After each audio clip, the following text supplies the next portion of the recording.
pues como dice el pastor, ya recta final de los vamos a estudiar del 60 al 62 de estos, ¿verdad?, de los 66 capítulos de Isaías. Vamos al final. Así que vamos a, como siempre, leerlo. ¿Quién quiere empezar? Del 60. Por ahí.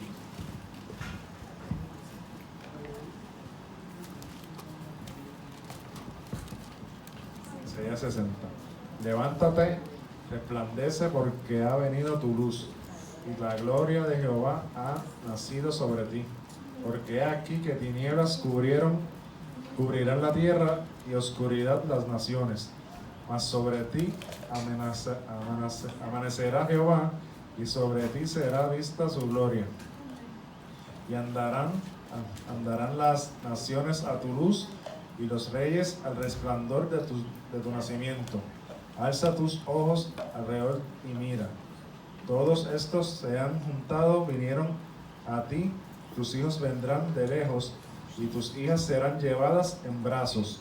Entonces verás y resplandecerás, se maravillará y se ensanchará tu corazón, porque se haya vuelto a ti la multitud del mar, y las riquezas de las naciones hayan venido a ti. Multitud de camellos te cubrirá, dromedarios de Madián y de Efa. Vendrán todos los de Seba, traerán oro, incienso, y publicarán, alabarán alabanzas de Jehová.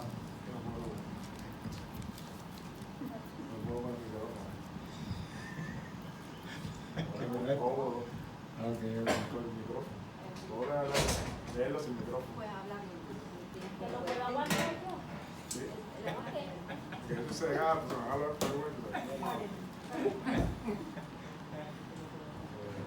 multitud de camellos cubrirán. Versículo 6. Sí. Dromedarios de Madián y de Efa vendrán todos los de Seba, traerán oro, incienso, y publicarán alabanzas de Jehová. Todo el ganado de Cedar será juntado para ti. Carneros de Naboyoy te serán servidos, serán ofrecidos con agrado sobre mi altar, y glorificaré la casa de mi gloria. ¿Quiénes son estos que vuelan como nubes y como palomas a sus ventanas?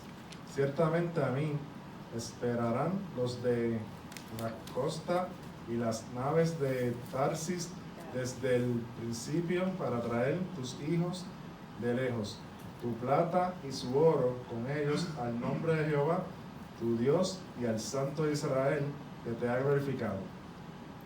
Y extranjeros edificarán tus muros, y sus reyes se servirán, porque en ti irá de castigue, mas en ti buena voluntad tendré. Sí, dice, porque en mi ira te castigue, mas en mi buena voluntad tendré de ti misericordia. Tus puertas estarán de continuo abiertas, no se cerrarán de día ni de noche, porque a ti sean traídas las riquezas de las naciones, y conducidos a ti tus reyes, porque las naciones o el reino que no te sirviere perecerá, y del todo serán asolados. Puedes dejarlo ahí. Repasando, ¿verdad? Ya sabemos que luego que se hizo el relato de Ezequías y la invasión de Sennacherib, que eso fue bastante atrás, luego Isaías le está dando un mensaje a los exiliados en Babilonia, ¿verdad? A las personas que fueron deportadas a Babilonia, pero a la misma vez, como ya hemos visto, está trayendo Dios un mensaje, sí, a los exiliados, pero dentro de ese mensaje está trayendo otro mensaje de lo que va a pasar en el futuro, ¿verdad? Que lo que estamos viviendo. Entonces hay varios mensajes entrelazados, eso lo hemos discutido, a veces se va hacia atrás, hacia el frente. Entonces aquí está hablando de la nación, le está hablando a Israel, y empieza con ese versículo que es una canción, la que nosotros levántate y resplandece, ¿verdad? Y por esos primeros versículos que vemos del 1 al 7 apuntan hacia la segunda venida de Jesucristo. Más que a la primera, porque fíjense que empieza hablando de Israel, ¿no? De que va a estar en un lugar preferencial ante las naciones, ¿no? Y la realidad es que cuando Cristo vino la primera vez, Israel, ¿verdad? Israel estaba bajo la opresión de los romanos, más bien Judá, que es lo que quedaba, el reino que estaba allí. En cierto modo le habían dado una autonomía, pero estaba bajo el imperio romano. Y luego de eso, luego que Jesucristo viene a la tierra, Israel no ha estado en un lugar preferencial como se ve aquí, ¿no? Que dice que las naciones vendrán a ella y les rendirá el pleitesía. Por eso es que se entiende que esto apunta más, este pasaje, a la segunda venida del Señor y al reino milenial de Jesucristo. Entonces, porque todo ese tiempo, o sea, desde que Jesucristo vino a la tierra, como digo, que estaba esa región bajo el imperio romano, y luego toda la Edad Media y eso, Israel no estaba, esas tierras habían sido invadidas por otras naciones, por los árabes, y no es hasta hace prácticamente 100 años que Israel empieza a tener cierto lugar de una consideración ante las demás naciones y se le permite volver a establecerse como un estado oficialmente, ¿verdad? O sea que esas descripciones que vemos ahí no cuadran con la primera venida del Señor. Por eso que vemos que está hablando del futuro. En estos versículos incluso las naciones le rinden tributo a Israel y le llevan presente. Entonces en ese versículo 3 dice: y andarán las naciones a tu luz y los reyes al resplandor de tu nacimiento. La luz, Israel sigue siendo, aunque no esté como aún en los tiempos que Israel no estaba como una nación establecida nuevamente, ¿no? Y en un lugar de preeminencia, sigue siendo la nación que a través de un hijo de ellos vino la luz al mundo, que es Jesucristo, ¿no? O sea que esa luz del Evangelio, andarán las naciones a tu luz, siempre la podemos identificar con lo que es la luz del Evangelio, porque a través de ellos vino Jesús, que nos trajo esas buenas nuevas, la redención. Entonces, en ese modo, pues sí parecía, apunta un poco a cuando Jesucristo vino y trajo ese Evangelio, pero está entrelazado primera, segunda venida, ¿no? Yo siempre, mi punto de vista, como lo hemos hablado, es que toda esta profecía está encubierta en parte y bajo codificada, por decir así, no tan explícita, porque hay un enemigo, el enemigo de las almas, que siempre está buscando obstruir los planes de Dios, y no se le puede dar todo muy explícito, ¿verdad? Porque yo no pienso que Satanás sea una marioneta de Dios, ¿verdad? Que Dios, yo creo que hay gente que tiene ese pensamiento, ¿no? De que Satanás es un siervo más de Dios y hace lo que él diga, pero entonces Dios habría maldad en Dios, ¿no? Yo entiendo que Satanás es realmente un reino adverso al reino de luz, y por lo tanto todo este plan de salvación y de lo que Dios iba a hacer, en cierto modo está encubierto para que Satanás no pueda obstaculizarlo libremente. Okay, entonces, versículo 6, algo interesante, ¿verdad? Dice: multitud de camellos te cubrirá, dromedarios de Madián, de Efa, vendrán todos los de Sabá, traerán oro e incienso, publicarán alabanza. ¿Quiénes trajeron oro e incienso también?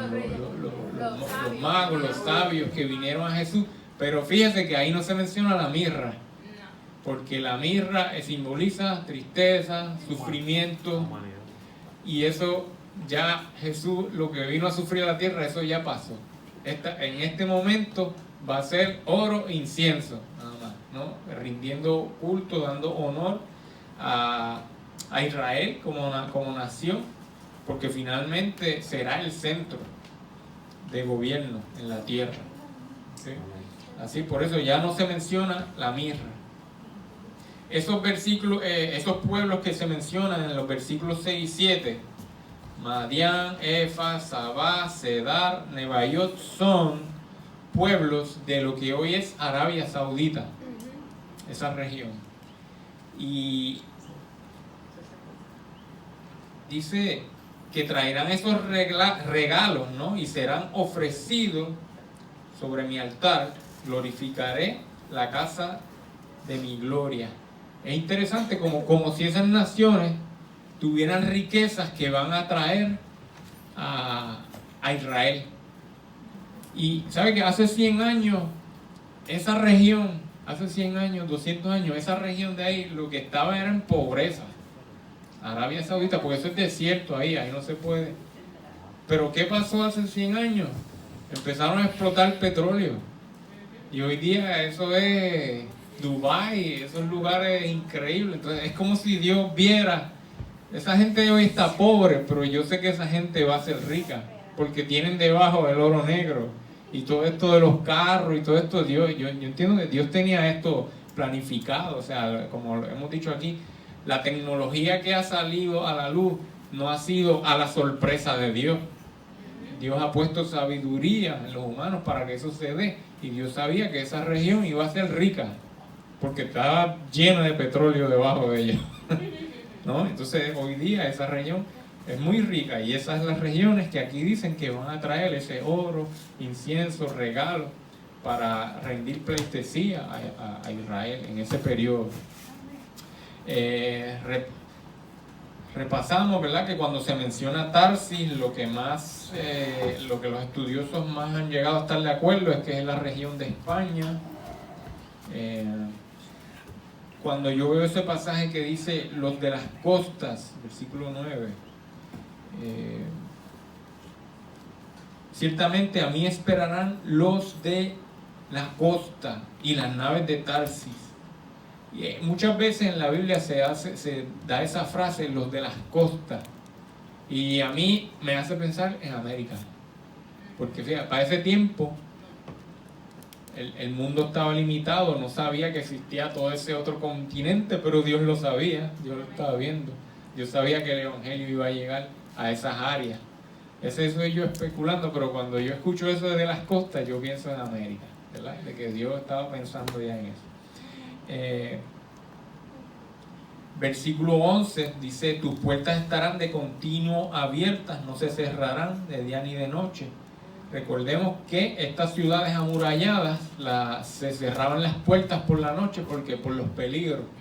Pero cuando dice que no va a haber que cerrar las puertas, que este periodo que está hablando aquí no va a haber ataques, no, va a ser un periodo de paz. Por eso dice que las puertas van a estar siempre abiertas, no hay peligros. ¿Sí? Y todo esto, como digo, apunta a ese reino milenial. Todo el mundo aquí sabe lo que es el reino milenial, ¿verdad? Porque aquí todos son estudiosos, pero vamos a repasarlo. Apocalipsis 20.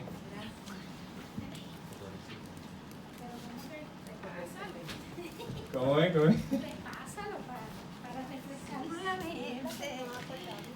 Sí, el reino milenial de Jesucristo es algo que dura un montón, pero se dice bien poco de él. Por lo menos en Apocalipsis. Dice Apocalipsis 20, del 1 al 10. Déjame leerlo aquí, dice: después de que la tierra ahora, donde vivimos ahora, ocurra la gran tribulación y vengan todos estos periodos difíciles y haya catástrofes y fenómenos de la naturaleza, dice Apocalipsis 21, vi a un ángel que descendía del cielo con la llave del abismo. una gran cadena en la mano y prendió, ¿verdad? O agarró al dragón, la serpiente antigua que es el diablo, Satanás, y lo ató por 1000 años y lo arrojó al abismo, lo encerró y puso su sello sobre él para que no engañase más a las naciones, hasta que fuesen cumplidos 1000 años. Y después de esto debe ser desatado por un poco de tiempo. ¿Okay?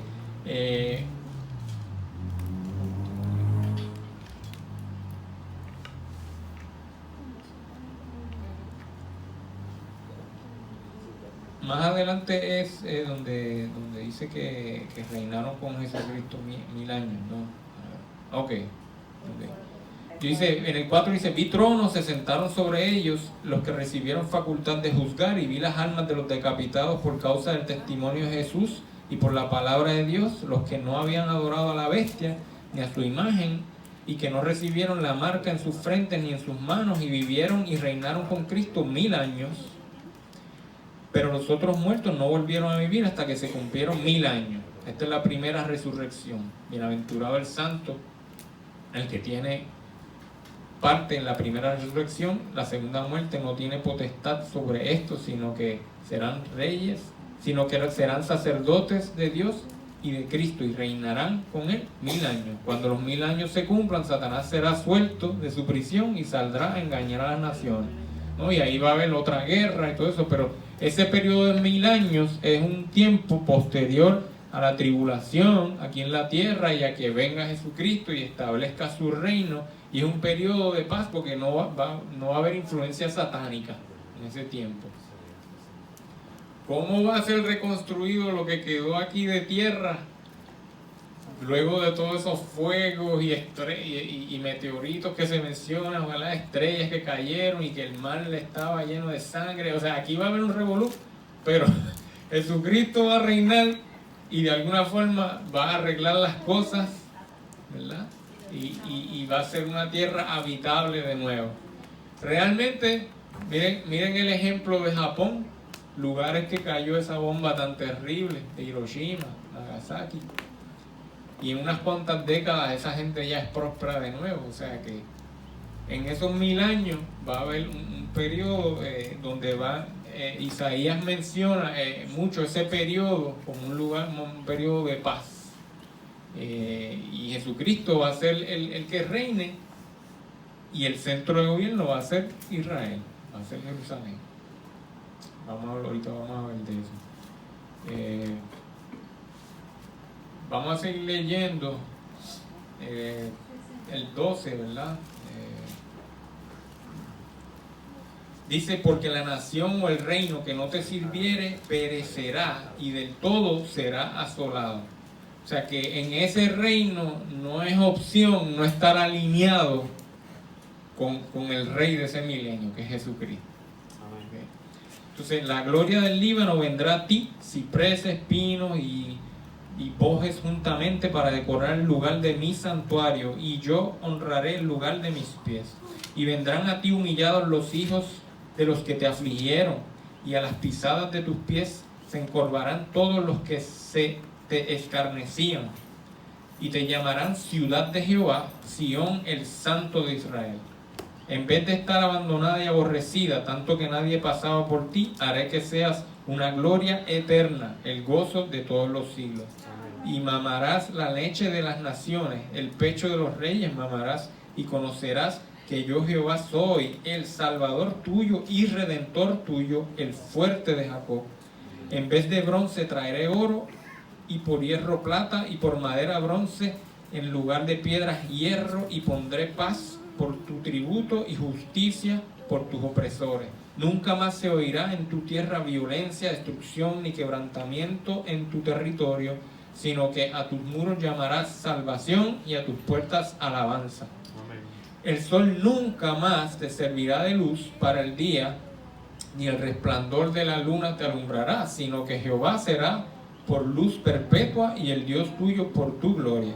Amén. No se pondrá jamás tu sol, ni menguará tu luna, porque Jehová te será por luz perpetua, y los días de tu luto serán acabados, y tu pueblo y todos ellos serán justos para siempre, heredarán la tierra, renuevos de mi plantío, obra de mis manos para glorificarme.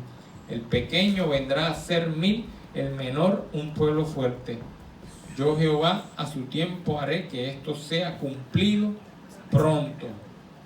Interesante que esos últimos pasajes del 19 al 21 está hablando realmente al final del milenio, porque eso va a la par con Apocalipsis 21, 23, 27, donde dice eso, que en la ciudad nueva espiritual ya no habrá falta del sol, porque el Señor será la lumbrera, ¿no? Y ese pasaje, versículos 19 al 20, comparan muy bien con Apocalipsis 21, del 23 al 27. ¿Okay? Así que esa es la parte final de ese milenio. Cuando Satanás será soltado nuevamente, ocurrirá la guerra final, y donde entonces será echado al lago de fuego finalmente, y ahí comenzará un nuevo periodo, ¿verdad? Un reinado donde lo que podemos ver es que un reinado ya con nuestros cuerpos glorificados, un reinado más espiritual, con una Jerusalén espiritual.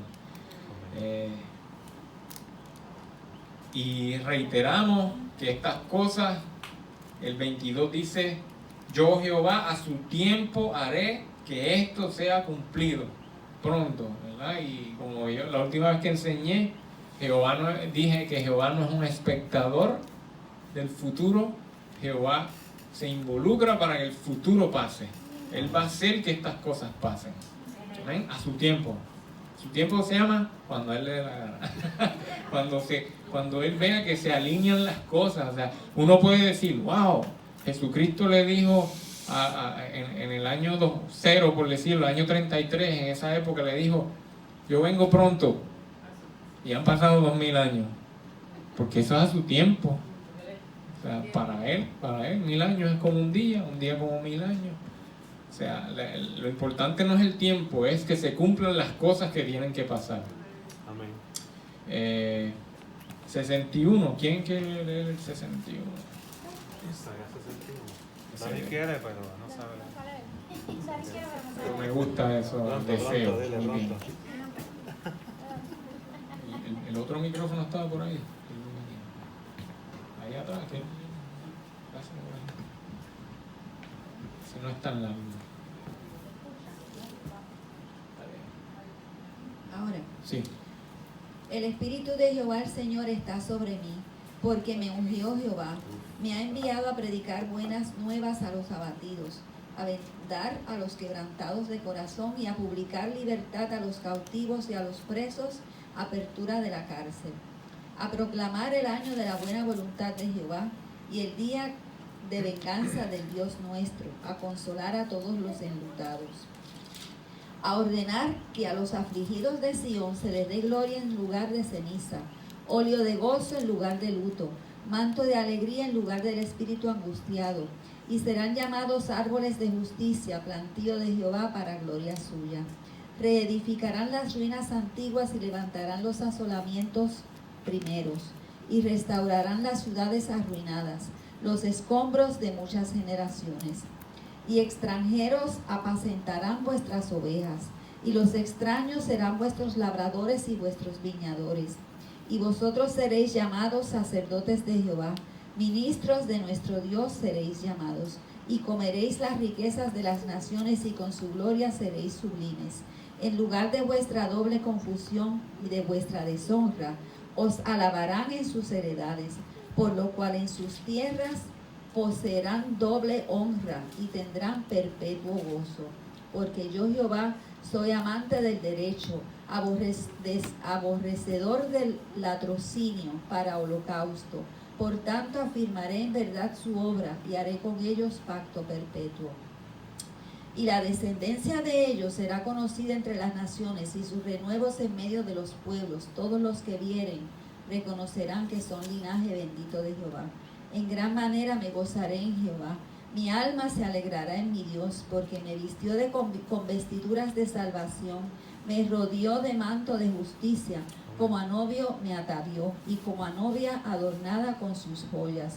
Porque como la tierra produce su renuevo y como el huerto hace brotar su semilla, así Jehová el Señor hará brotar justicia y alabanza delante de todas las naciones. Muy bien, entonces veníamos de hablar de ese reino milenial y del fin del reino milenial, y de momento volvemos para atrás. Volvemos a ese pasaje famoso: el Espíritu de Jehová está, el Señor está sobre mí. ¿Quién fue que dijo esas palabras, verdad? Jesucristo. Está Esa pues el contexto inmediato de Isaías. Isaías, sí. El contexto del Espíritu. Sí, seguimos, ¿verdad? Mencionando que a veces nosotros tenemos ya la obra completa, pero estos mensajes le llegaron, o sea, le pudieron haber llegado, y es bien probable, al profeta en un periodo largo de tiempo, ¿verdad? So, él no escribió esto como dicen, en una sentada, una noche. No, estos fueron periodos. Entonces él tenía una visión, ¿verdad? O como el Señor le hablara, y hasta aquí. Y de momento empezamos de nuevo, otra visión, otro momento.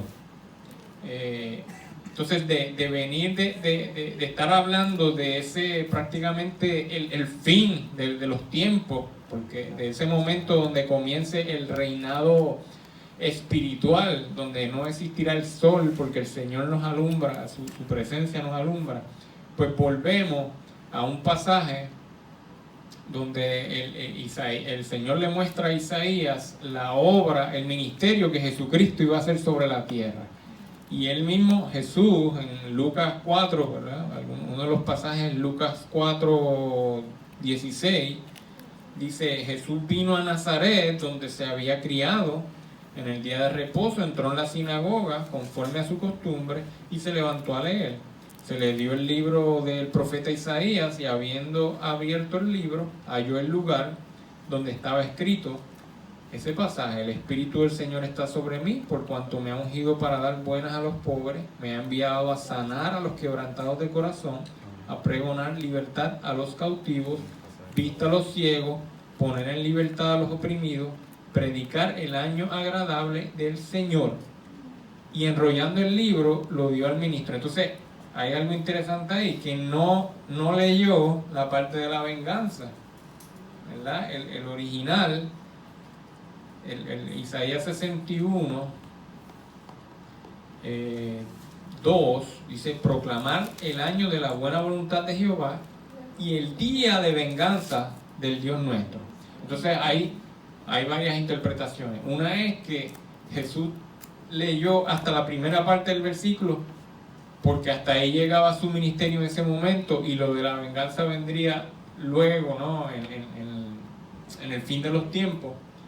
Pero he escuchado también pastores que dicen: bueno, la venganza de Dios contra el enemigo se dio en la cruz también, porque dice la palabra que Jesucristo vino para deshacer las obras del diablo, ¿verdad? Y dice que en la cruz quedaron expuestos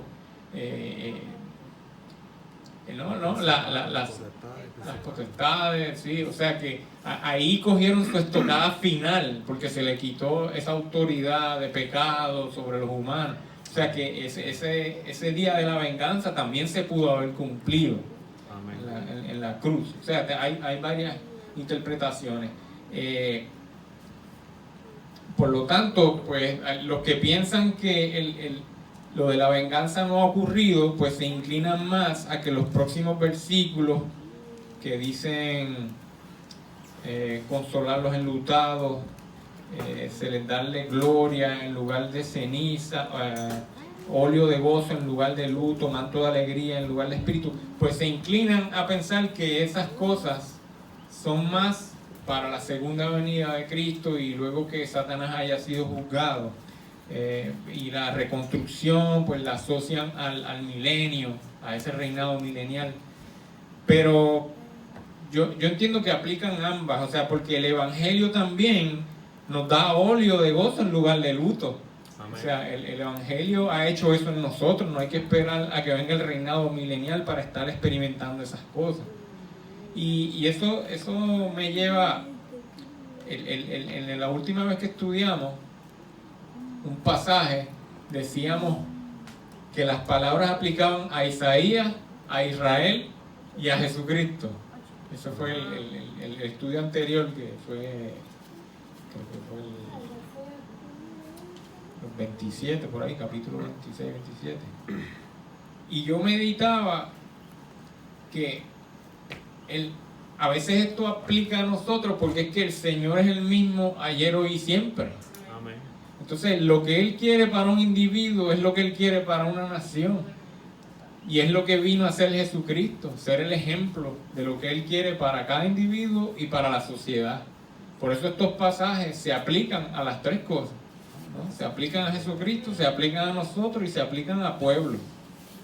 Porque la voluntad del Señor es una. Amén. La misma, o sea, el no robarás, no matarás, aplica a todo, a todo. Muy bien, sí es.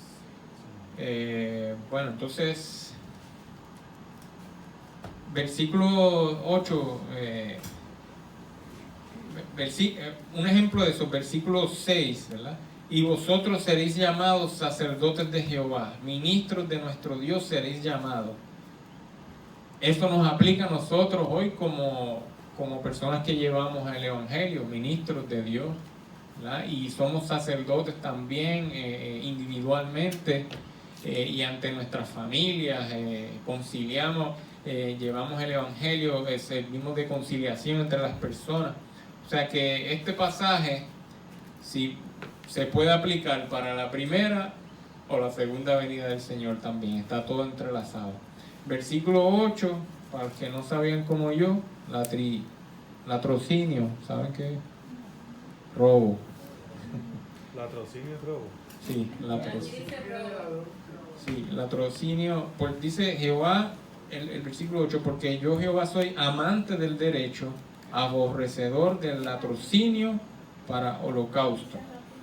¿Okay? De eso apunta como el que se roba algo para venir. Ay, tengo que darle un sacrificio a Dios. Pues me lo voy a robar aquí el becerro a alguien para.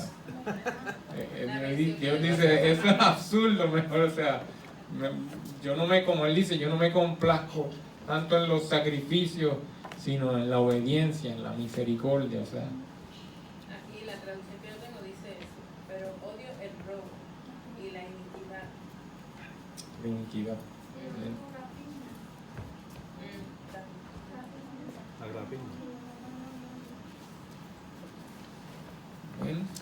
Igualmente, versículo 10, en gran manera me gozaré en Jehová, mi alma se alegrará en mi Dios, porque me vistió con vestiduras de salvación, me rodeó de manto de justicia. Eso es lo que pasó con nosotros cuando nos convertimos al Señor, ¿verdad? Nos vistió con salvación y con manto de justicia. Nuestra mente cambió, empezamos a ser diferentes.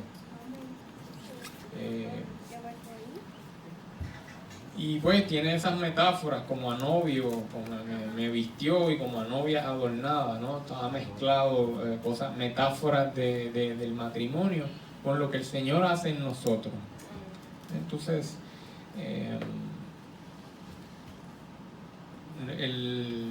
vamos entonces al 62. Bueno, que alguien tenga un comentario ahí, sí. En el capítulo 61, cuando Sí. Cristo hace referencia en Lucas, es interesante porque Él se sienta y después de sentado, Él dice, hoy esta escritura se cumple conmigo. En otras palabras, Él no deja espacio para la duda. Si leemos ese pasaje de Lucas 4, Él dice, y todo el mundo estaba puesto en Él, porque la forma que Él lo leyó, y Él se sienta, además todo el mundo dice que todo el mundo tenía los ojos encima de Él, y Él dice, hoy esta escritura, la que acabo de leer, se cumple conmigo. Ajá. Quería pues solamente. Excelente, sí. Y entonces el 22 decía, y todos daban buen testimonio de él y estaban maravillados de las palabras de gracia que salían de su boca. Pero entonces no les cuadraba algo y decían, ¿no es este el hijo de José? Aquí no cuadra algo, o sea, Isaías está hablando de él, del carpintero, ¿verdad? Porque eso fue en Nazaret, en su pueblo. Okay. No, de verdad que para ellos así fue impactante, ¿no? Es como si una persona ahora aquí en Cagua de momento dijera tal cosa. Sí, pero es lo que yo digo, claro, locos y personas con historia surgen siempre, pero uno tiene que investigar y profundizar, ¿verdad? Una de las cosas que ellos decían era, pero ese no es el hijo de José, María, aquí no están los hermanos, y rápido lo despacharon, ese es un loco, ¿verdad? Habla bien, habla bonito, pero está loco, porque lo crucificaron, eventualmente muchos no creyeron en él. Pero yo medito, el que quería profundizar, María estaba viva y le hubiera preguntado, mira, ¿por qué él dice eso? Y yo entiendo que ella le hubiera dicho, acá entre nosotros, él no es de José. Yo quedo embarazada de la nada, ¿verdad? El que hubiera querido profundizar, se hubiera enterado de la verdad. Entonces, eso es importante, que cada mensaje que oímos por ahí, pues hay que profundizar, investigar, y tiene que cuadrar con la palabra. Entonces, el que hubiera profundizado en esa época sobre Jesús, se iba a dar cuenta de que en él se cumplían todas esas profecías. Amén. Como le pasó al etíope en lo que se discutimos el domingo, ¿no? Él se dio cuenta, sí, aquí no hay más nada que buscar, él es el Mesías. Yo me quiero bautizar. Rápido, ¿verdad? Rápido, ese fue un curso de discipulado de 3 horas ahí, o no sé, lo que duró el viaje. Muy bien, entonces vamos ahora a leer el 62. Hoy, estos, ¿verdad? Pasajes no son muy largos hoy. ¿Quién quiere leer el 62? ¿Quieres darle ahí? 62.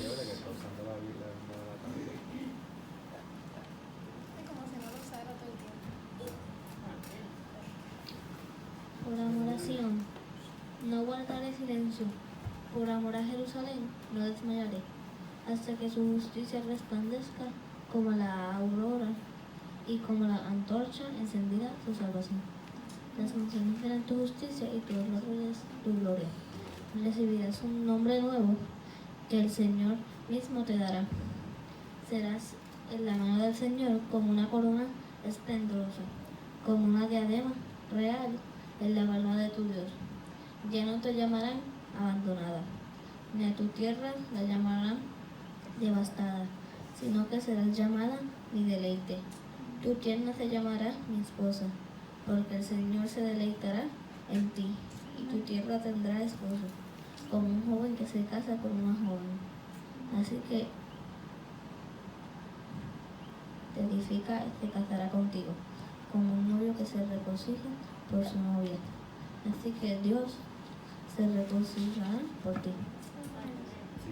Jerusalén, sobre tus muros he puesto centinelas, que nunca callarán ni del día de la noche. Ustedes, los que invocan al Señor, no se den descanso, ni tampoco lo dejen descansar hasta que establezca a Jerusalén y la convierta en la alabanza de la tierra. Por su mano derecha, por su brazo poderoso, ha jurado el Señor: nunca más daré a tus enemigos tu grano como alimento, ni se beberá gente extranjera el vino nuevo por el que trabajaste. Alabando al Señor, comerán el grano quienes lo hayan cosechado. En los atrios de mi santuario beberán el vino quienes hayan trabajado en la vendimia. Pasen por las puertas, preparen el camino para el pueblo, construyan la carretera, quinten todas las piedras, desplieguen sobre los pueblos la bandera. He aquí lo que el Señor ha proclamado hasta los confines de la tierra. Digan a la hija de Sión: ahí viene tu Salvador. Trae su premio consigo, su recompensa lo acompaña. Serán llamados pueblo santo, redimidos del Señor, y tú serás llamada ciudad anhelada, ciudad no abandonada. Entonces, este pasaje, ¿verdad? Casi como poético también. Pero ¿cuál es el enfoque aquí? ¿Qué es lo que se está exaltando? Se exalta mucho a Jerusalén. Jerusalén. Y uno dice de momento, oye, pero ¿cuál es el coco? ¿Verdad? ¿Cuál es el coco de Dios con Jerusalén? ¿Verdad? Le causa curiosidad. O sea, ¿por qué en una ciudad de todo el planeta? ¿Verdad? Y siempre, y él dice ahí, por amor de Sion, no callaré, y sigue diciendo, mira, tú vas a ser la ciudad deseada. O sea, toda esta exaltación, y más, piensen en Caguas. Imagínate que alguien dijera eso de Caguas, que Dios dijera eso de Caguas, ¿no? Tan lindo que es, ¿verdad? No, pero quería en cuanto a eso, ¿verdad? Antes de entrar en Jerusalén, la versión de él ya tiene la traducción, pero la Reina Valera, en el versículo 4, dice, bueno, él le dice que se le dará un nombre nuevo, y en el 4 dice cuál es el nombre, ¿verdad? Nunca más te llamarán desamparada, sino que será llamada eso Hefzibah. Entonces, ya en la nueva versión internacional, que debe ser esa, ¿verdad? Sí. Está traducida, que significa mi deleite está en ella. Amén. O sea que Dios le va a poner un nuevo nombre a Jerusalén. Y diga, tú eres mi deleite. Y también a tu tierra se le va a llamar Beula, ¿verdad? Que eso significa desposada, ¿no? O una desposada es una persona comprometida, no una novia. ¿Okay? Pues como el joven se desposa con la virgen, se desposarán contigo tus hijos, y como el gozo del esposo con la esposa, así se gozará contigo el Dios tuyo. Entonces, quería, ¿verdad? Como esto es cortito, yo quería hacer un recuento. ¿Cuántos se acuerdan cuando empezó Jerusalén a ser la ciudad Como Jerusalén, central del reinado? De David. En el reinado de David, correcto. Y eso está en 2 de Samuel 5.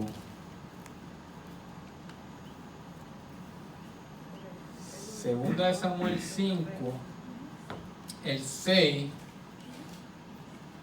dice, entonces marchó el rey David, con sus hombres a Jerusalén contra los jebuseos que moraban en aquella tierra.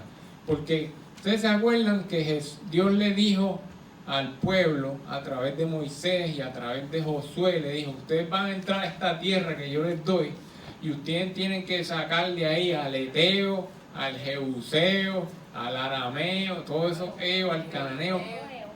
Él les dijo, miren, de estos otros pueblos, ustedes pueden dejarlo ahí. A Edom, ustedes lo dejan ahí tranquilo, que eso no es de ustedes. A Moab, a Amón, esos son pueblos de los hijos de Lot y de Saúl. Eso no lo toquen. Y estos los pueden dejar. Pero a esta gente, esos los eos, fuertemente le dijo, tú tienes que aniquilarlo, porque esa gente es mala de verdad. Y si los dejan ahí, se van a contaminar con ellos. Y lamentablemente eso fue lo que pasó. Ellos empezaron a exterminar gente, pero cuando se sintieron cómodos, ay, está bien, déjalos ahí y que trabajen para nosotros. Entonces, Jerusalén fue una de esas ciudades donde el pueblo no siguió la instrucción y los jebuseos se habían quedado viviendo ahí. Entonces, por alguna razón, a David le interesó esa ciudad, que se llamaba Jebús, la ciudad antes. Y aquí se muestra, ¿verdad?, cuándo fue que él la conquistó. En el 2 de Samuel 5, versículo 6, marchó el rey contra Jerusalén, contra los jebuseos que moraban en aquella tierra. Y los jebuseos empezaron a burlarse de David y le dijeron, tú no entrarás acá, pues aún los ciegos y los cojos te echarán, queriendo decir que David no puede entrar acá. O sea, tú no nos das liga, hasta los ciegos y los cojos te van a ganar a ti. Y parece que eso encendió más a David. Pero David tomó la fortaleza de Sión, la cual es la ciudad de David, y dijo David aquel día, todo el que hiera a los jebuseos suba por el canal y hiera a los cojos y a los ciegos aborrecidos del alma de David. Lo cogió personal. Por eso se dijo, ni ciego ni cojo entrará en la casa. Hasta un refrán salió de ahí. Y David moró en esa fortaleza y le puso por nombre la ciudad de David. Y edificó altar desde Milo hacia adentro. ¿Okay?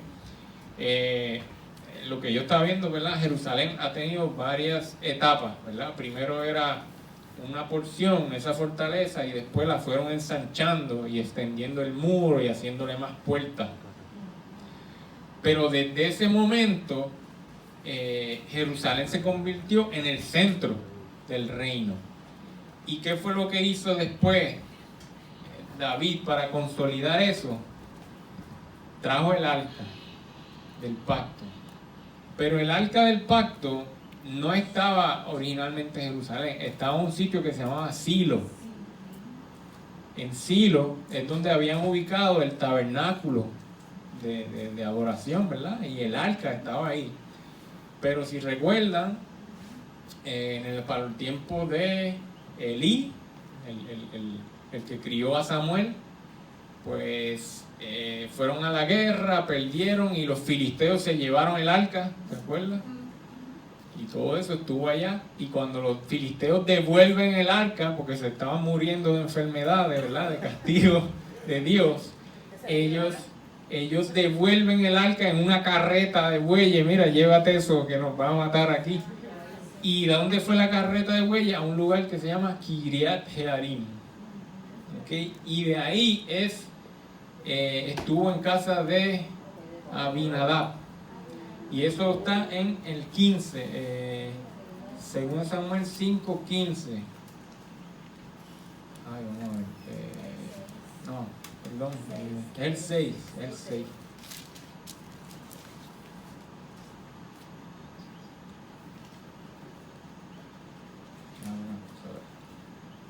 Yo apunto unas cosas ahí y no sé por qué no cuadra.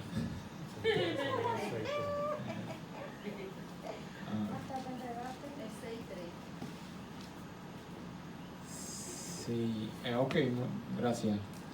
David, el 6, ¿verdad? Empezando, David volvió a reunir todos los escogidos de Israel, 30,000, y se levantó David, partió de Balá de Judá con todo el pueblo que tenía consigo para hacer pasar de allí el arca de Dios, sobre el cual era invocado el nombre de Jehová de los ejércitos, que mora entre los querubines. Pusieron el arca de Dios sobre un carro nuevo y la llevaron de la casa de Abinadab, que estaba en el collado. Ok, pero ahí decía primero Balá, ¿no? Se levantó David y partió de Balá de Judá, pero ese sitio es Kiriat Jearim también. Okay, son lugares dentro, entiendo que Kiriat Jearim es un lugar dentro de esa área de Balá. Entonces, de ahí él trae el arca. Pasó lo que pasó, que murió una persona porque la tocó. Luego entonces él dijo, pues no voy a traer el arca. La pusieron en casa de Obed-Edom, y luego a Obed-Edom le fue bien, y él dijo, pues entonces el problema no es tener el arca, el problema es que hay que manejarla bien.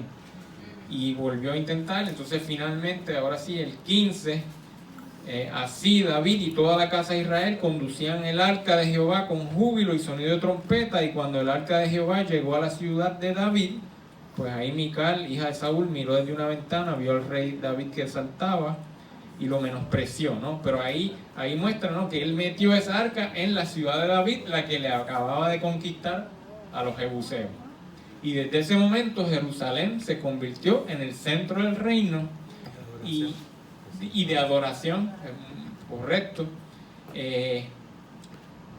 O sea, hay mucha simbología. El lugar donde se construye el templo finalmente es un lugar que Dios le mostró cuando Dios estaba hiriendo la ciudad por un castigo y él vio un ángel, ¿no?, que tenía una espada desenvainada sobre la ciudad, y ahí él fue e hizo un sacrificio, ¿no?, para Dios. Entonces todo esto tiene una simbología y allí se construye el templo finalmente. Ustedes estuvieron allá, ¿verdad?, y vieron eso.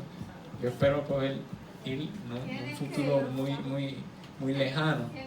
Pero entonces desde ese momento Jerusalén pues se convierte, también se le dice Sion, en un símbolo muy importante de Israel, al punto que en este pasaje, ¿verdad?, Isaías 62, pues básicamente Dios está dando alabanzas, ¿no?, y recordando a Jerusalén con cariño, mencionándola con cariño, porque es ese centro de adoración. Recordemos que antes de hacer el templo, David lo que hizo fue un tabernáculo para poner esa arca allí, y él fue el que estableció todo un ritual de adoración con música, ¿no?, basándose en Levítico y en los rituales que se le dio a Moisés, pero él añadió otros elementos musicales, ¿no?, y de adoración más extrema y de danza, porque él era así, ¿verdad? Él era un adorador.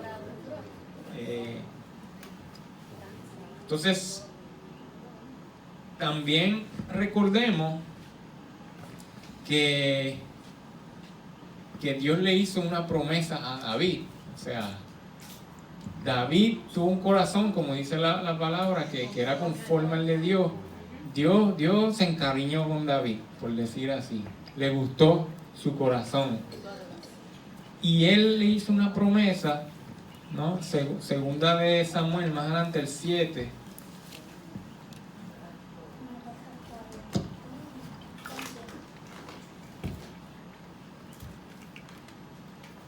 Segunda de Samuel 7:10.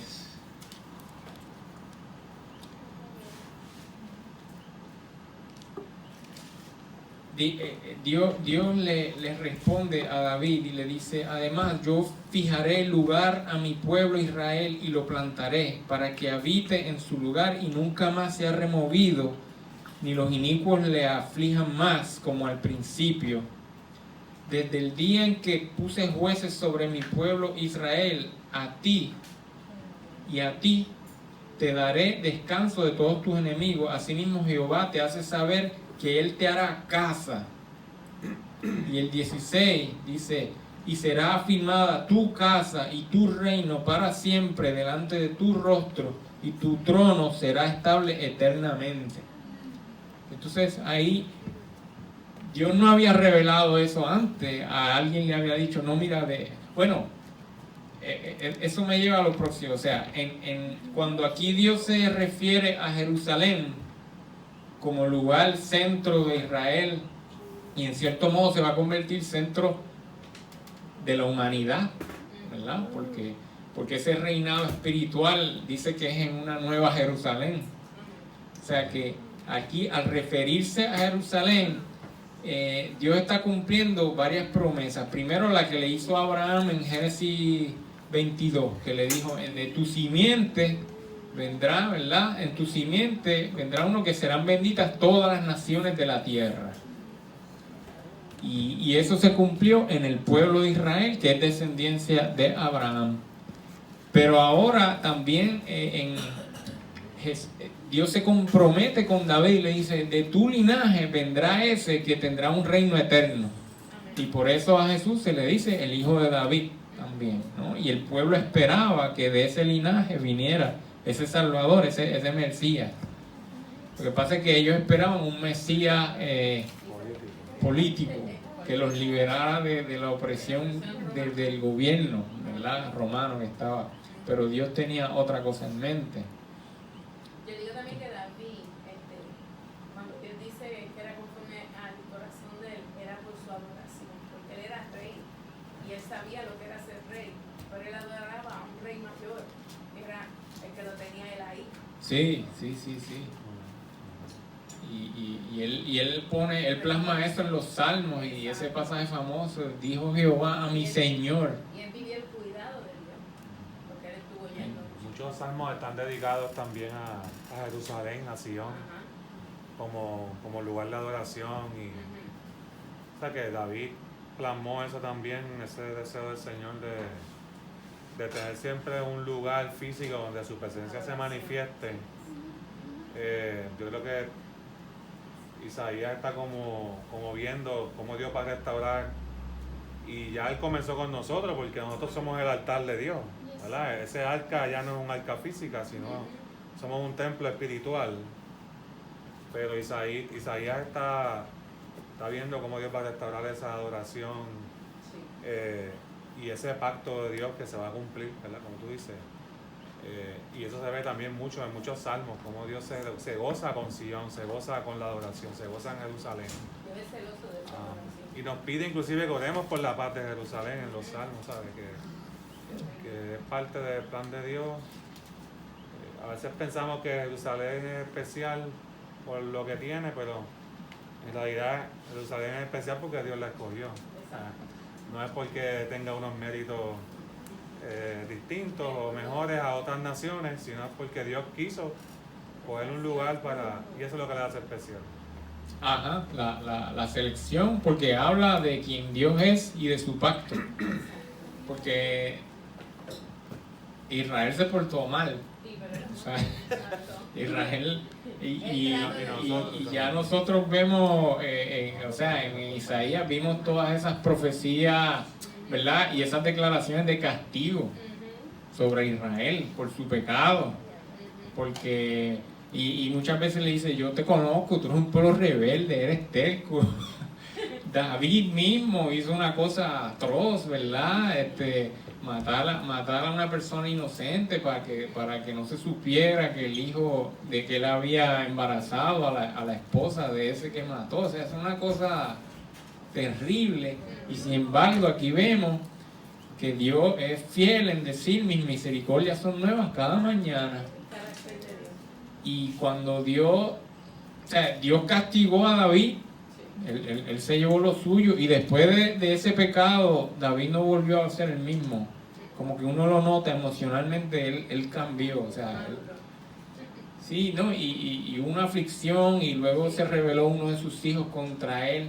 Pero es bonito que cuando Dios se refiere luego a David, no le dice David el adúltero ni David el asesino, le dice David el adorador, ¿verdad? Y no se avergüenza de que Jesucristo se llame hijo de David. O sea, no se avergüenza de que ese nombre esté ahí a pesar de lo que hizo, porque las misericordias de Dios son nuevas cada mañana y su pacto es eterno, y eso es, como tú dices, lo que hace especial a Jerusalén es esa elección de Dios, y que nos habla de su compromiso.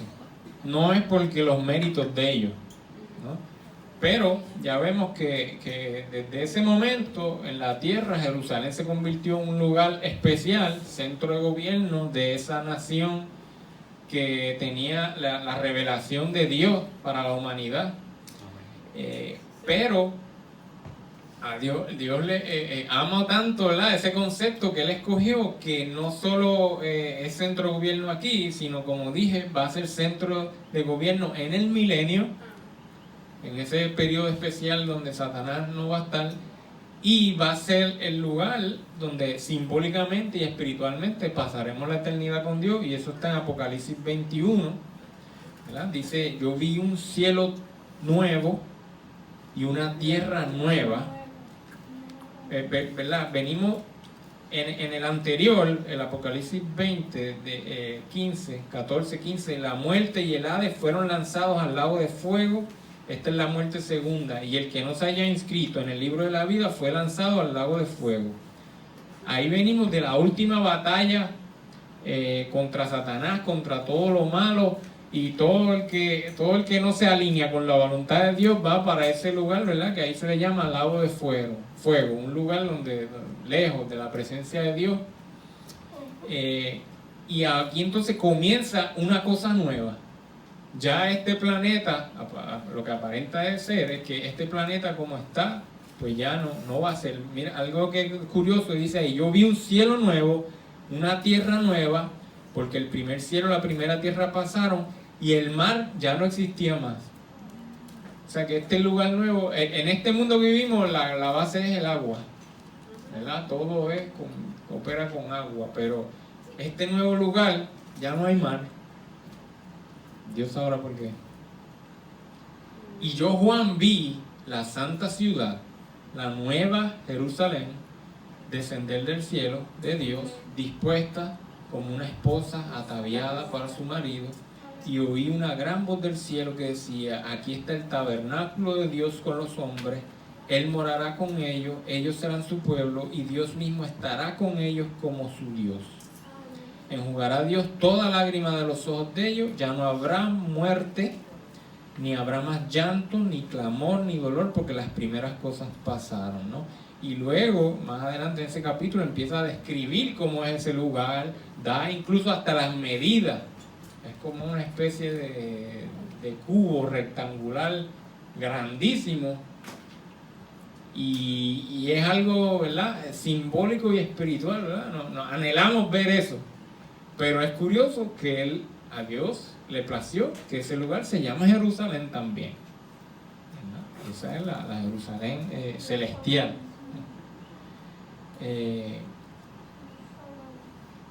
Así que ese capítulo 62 pues apunta a eso, ¿verdad? Es una exaltación de Jerusalén, la actual, pero también pensando en la futura. Amén. Donde estaremos. Y hasta ahí entonces llegamos hoy. Si alguien tiene otro comentario.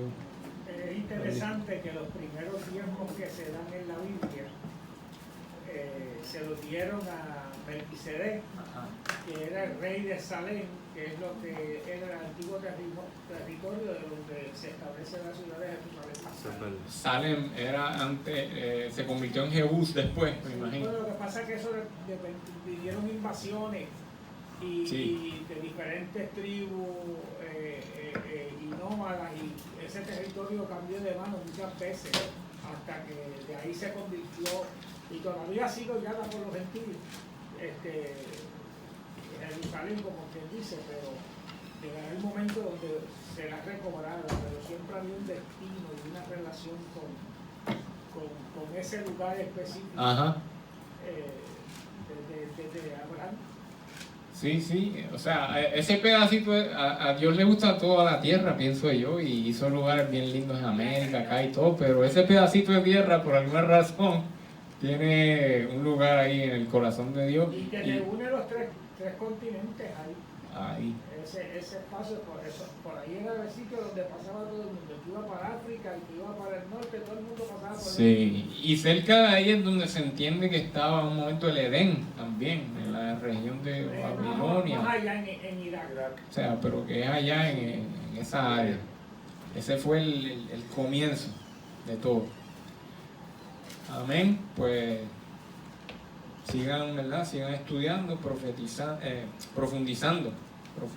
esto, y ya profeticen también, sobre todo que profeticen, como dice Corintios. Amén.